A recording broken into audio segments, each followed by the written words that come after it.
Dedicado al mundo de los libros. Cuando todo el mundo está loco, ser cuerdo es una locura. Hoy vamos a hablar de la locura en las letras. ¿Qué es la locura? Nadie ha podido dar todavía una respuesta contundente a estas preguntas. Pasaremos muy cerca de algunos escritores que indudablemente han estado conectados con la locura. Compartiré con ustedes una historia personal e iremos al viejo manicomio de la Castañeda, contado y estudiado por Cristina Rivera Garza. Si quieren acercarse a la locura, no se muevan de su lugar, la verán de cerca en estos minutos. La locura es un cierto placer que solo el loco conoce, escribió John Dryden, y hablaremos de un libro en Más allá del presente. Les recuerdo que fue Adolfo Bioy Casares quien escribió que leer era la otra aventura y que la primera era probablemente la vida misma. Estamos pues en la otra aventura.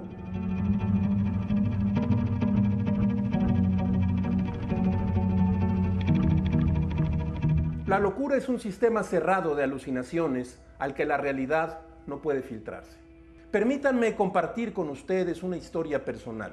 Durante su vejez y antes de su muerte, mi padre se perdió durante un tiempo en el delirio. Entonces, supe que la mente de mi padre podría transformar las cosas reales. Una magia extraña convertía un vaso de agua en un chubasco inesperado, una sombra en la pared en un gato negro, el calor en una columna de fuego. En cierto sentido, la locura es el absoluto. Este episodio lo publiqué en la novela Nos acompañan los muertos, publicada por Planeta en el año 2009, y regreso a él ahora en busca de alguna idea sobre la locura. Esos días difíciles de mi vida no eran el lugar para recordar nada desprendido de la letra impresa, pero yo pensé y recordé a Coleridge, el gran poeta inglés. Borges observó que las imágenes de la vigilia inspiran sentimientos, en tanto que en el sueño los sentimientos inspiran las imágenes. Si un tigre entra a nuestro cuarto, nos infunde miedo. Si sentimos miedo, en el sueño engendramos un tigre. La locura sería entonces la creación perfecta en la vigilia de un tigre acompañado del miedo, el arte de la noche invadiendo el arte del día. El tigre de mi padre trajo a zarpazos el pasado y lo impuso en su casa como una dictadura. Hablaba con sus padres muertos, un hombre y una mujer mucho más jóvenes que él, puesto que murieron sin conocer la longevidad. El hijo les hablaba desde la decrepitud de su edad a los padres jóvenes en el portal de la muerte. Les preguntaba por él mismo, perdido en algún momento de su infancia. Mi padre abrió una puerta hacia la noche interior de su mente y se adentró en la memoria de su vida. Evocaba, sin las armas de la lógica, en dimensiones superpuestas tiempos diferentes. Las enfermeras nos habían advertido de las confusiones mentales en la madrugada, pero nosotros, su familia, las atribuimos a simples alteraciones del sueño. En la sombra de un amanecer, vio en el umbral de la puerta a su madre y habló con ella. Días atrás, mi padre le pidió a la enfermera unas tijeras, le urgía recortar documentos personales de gran importancia que además eran invisibles. La frontera entre la realidad y el sueño había desaparecido. Los fantasmas migraban al mundo real con toda la fuerza de la verdad y las personas de su vida viajábamos por el laberinto de su cabeza hasta convertirnos en apariciones irreales. Si quisiera prestigiar la desgracia de mi padre, diría que el metódico Kant afirmó que un loco no es más que un soñador despierto. Esto lo afirmó alguien que nunca despertó del sueño de la filosofía. No solo había una sublevación en la mente de mi padre. El cuerpo resintió los delirios, la debilidad le quitó la fuerza de las piernas y lo tiró en un sillón reclinable. En la sombra de su habitación, lo primero que perdió durante los desvíos fue la Ciudad de México. Por eso preguntaba, explícame cómo es posible que esté en Salvatierra, Michoacán. Y yo le contestaba, estás en el Distrito Federal, en tu casa de la Colonia Condesa. Intenté ubicarlo sin éxito. Entonces recordé la frase de Chesterton, un loco es todo menos un hombre que ha perdido la razón. Cuenta el narrador de Nos acompañan los muertos, esta historia personal de la locura. El médico no me ocultó la tempestad por la que cruzaba mi padre. Se llamaba delirium. Alucinaciones, amnesias, desorden psíquico. Podría tratarse también de una demencia causada por una depresión psicótica. Ordene una prueba de electrolitos séricos y una tomografía simple de cráneo. El neurólogo quería ver el teatro del cerebro de mi padre, volverse el espectador de esa intriga absurda como si la mente de papá encerrara un nuevo Ionesco. Nunca me gustó Eugene Ionesco. En sus historias los cadáveres crecen en una habitación y los hombres se convierten en rinocerontes. Para él, los sueños eran pensamientos más lúcidos que los producidos en la vigilia. Para ese loco que triunfó con sus delirios, las historias oníricas develaban formas dramáticas. Vistas así las cosas, durante la noche, cuando soñamos o en el delirio, cuando enloquecemos, todos somos surrealistas. Somos Breton, Picasso, Dalí. Los pensamientos de papá no eran muy diferentes a los de Ionesco. Tomado por las alucinaciones, tramaba en la sombra de su cuarto historias fantásticas. Las criaturas de su mente, confinadas a los sótanos de las funciones cerebrales, clamaban por entrar a la casa de la conciencia.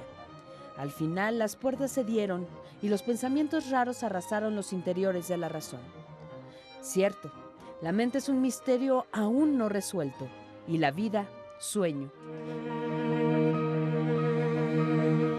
Toda esta creación provenía del cerebro de mi padre, esa galaxia que cabe en una mano y los neurólogos han definido como un universo autosuficiente. Ese Aleph está formado por millones de neuronas interconectadas y es capaz de crear y cancelar su propia energía e información. Funciona con la misma intensidad en la vigilia que en el sueño, cuando no hay entradas del mundo exterior, y también en la locura, esa voraz dinamitera de la conciencia.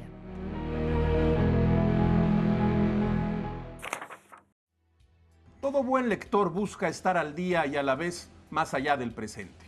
Las librerías expulsan con increíble rapidez a los libros nuevos, se diría que trituran novedades. Pero hay clásicos que se niegan a perecer en las montañas de novedades. Tal es el caso de La historia de la locura en la época clásica de Michel Foucault, tomos 1 y 2, publicados por el Fondo de Cultura Económica en 1990 y que ahora, por cierto, se ha reeditado. Michel Foucault fue un filósofo incisivo y políticamente incorrecto que abordó temas de interés humano a partir de la sociedad y de sus circunstancias. De este modo planteó que la locura es un estado creado a partir de la sociedad y, por tal motivo, el concepto de la locura ha tenido registros muy claros y diferentes dependiendo de la época de la humanidad en la que se encuentre. Foucault busca las causas de la locura en el ámbito histórico conformado por prácticas institucionales, procesos socioeconómicos y formas de discurso de cuya confluencia surge la figura de la enfermedad mental. De esta forma, Foucault ofrece una génesis de las prácticas sociales y discursos que han constituido las condiciones de las diferentes formas de subjetividad desde las que se crea la locura. El año pasado, Tusquets publicó La Castañeda, narrativas dolientes desde el Manicomio General México 1910-1930 de Cristina Rivera Garza. Se trata de un ensayo que abarca 2 décadas de la célebre Castañeda, el manicomio creado por Porfirio Díaz como una muestra más de que nuestro país ya estaba entrando al mundo moderno. Rivera Garza tuvo acceso y estudió detenidamente los archivos del manicomio que dan cuenta de la locura socialmente reconocida de personas que vivieron el inicio del siglo pasado y cuya locura estaba determinada por las convenciones sociales de la época. Encontramos a la mujer sexualmente precoz o incontrolable a quien su familia recluye porque no cumple con los estereotipos del buen comportamiento de la época.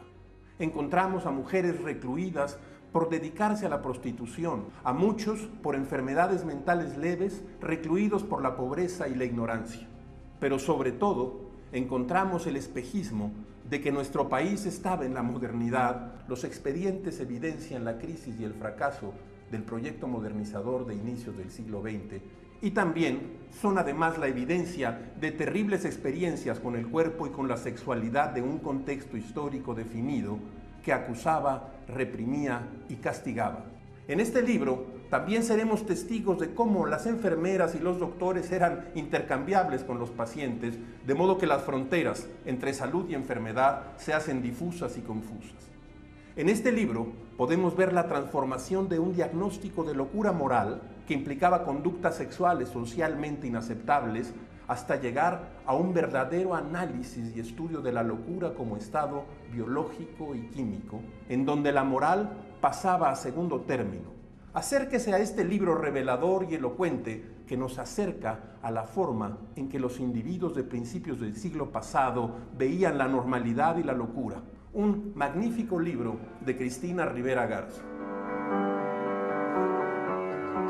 El Manicomio General de la Castañeda fue instituido en 1910 con dos funciones, una de hospital y asilo para la atención psiquiátrica de enfermos mentales de ambos sexos, de cualquier edad, nacionalidad y religión, y la otra función consistía en proporcionar enseñanza y un laboratorio de experimentación para indagar en la psique de sus pacientes. De acuerdo con el reglamento de 1913, los enfermos estaban distribuidos en las siguientes secciones.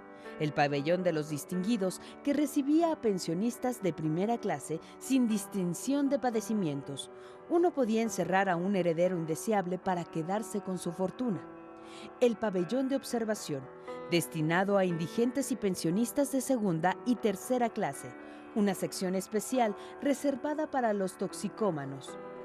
El pabellón de los peligrosos, que albergaba a los pacientes violentos, impulsivos o agitados. Además, existían los pabellones de los epilépticos, imbéciles e infecciosos. En el último, albergaban las prostitutas con enfermedades venéreas o sin ellas. Además, este manicomio albergó a los homosexuales, enfermos venéreos y todos aquellos que eran mal vistos por la sociedad debido a su comportamiento abierto y de alguna forma contestatario. Las autoridades definieron la locura como una enfermedad que distorsionaba el funcionamiento de la mente. Quienes la padecían manifestaban incoherencia en el lenguaje y desequilibrio humoral expresado en los desórdenes físicos del cuerpo. Por ejemplo, el caso de Sara Santos, detenida en la calle de Mesones en 1910. Mujer de 18 años, mexicana, detenida por vestir de rojo y medias acanaladas negras, blusa de satín blanco desgarrada por el frente, dando un espectáculo inmoral, pues asomaban los pechos. Los médicos al principio identificaban la locura a partir del aspecto externo de los pacientes, aunque poco a poco fueron profundizando en su diagnóstico. Sin embargo, muchos diagnósticos fueron dictados a partir del estigma y la discriminación, que aunados a la debilidad provocada por los fármacos, la falta de apoyo de la sociedad, la controversia constante entre lo socialmente aceptado o no y la negación de los derechos, contribuyeron a empeorar la salud de los pacientes. Finalmente, y debido a las pésimas condiciones en que se encontraban los internos en la Castañeda, el gobierno de Díaz Ordaz decidió en 1967 inaugurar granjas hospitales ubicadas en las afueras de la ciudad, a donde fueron trasladados los 5,000 habitantes del antiguo manicomio, que finalmente fue destruido. Pese a lo anterior, las leyendas y hechos extraordinarios de este lugar persisten en nuestra historia moderna. El público encontrará en esta ventana un escenario por el que pasan como ráfagas la felicidad y la desdicha de escribir, gajes del oficio, aforismos, frases, máximas. En el amor siempre hay algo de locura y en la locura siempre hay algo de razón. Nietzsche. Hemos llegado al final de esta emisión y esta aventura. Soy Rafael Pérez Gay y los espero la próxima semana. Abres una puerta y detrás de ella aparece un mundo. Eso es un libro.